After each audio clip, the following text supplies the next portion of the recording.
So ayun mga katropa, part 2 tayo ng Ungka flyover, no? 4 o'clock ng hapon yan nagbubukas hanggang 8 ng gabi.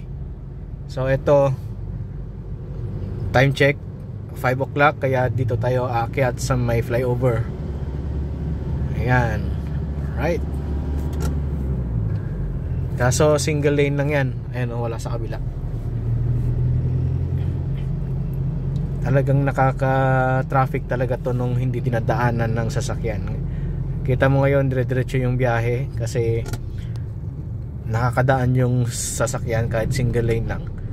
Dati yan talagang matutulog ka na sa sasakyan mo sa traffic eh. So ngayon ayan na.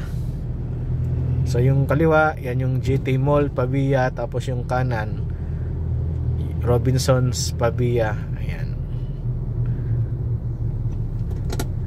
So yung case daw ng tulay na to, parang nagkaroon siya ng bitak kasi malambot daw yung lupa, yung pinagtayuan ng tulay.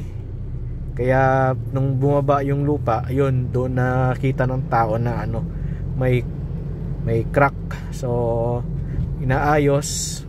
Hindi ko alam kung kailan magfo-full operate to eh. Ayan, oh.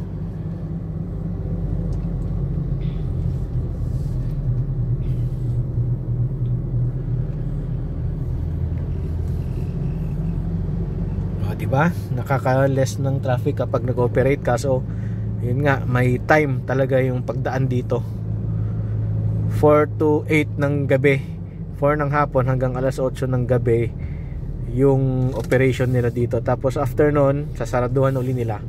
So ayan, no, Robinsons, tapos GT Mall, Pavia, Iloilo. Ayun.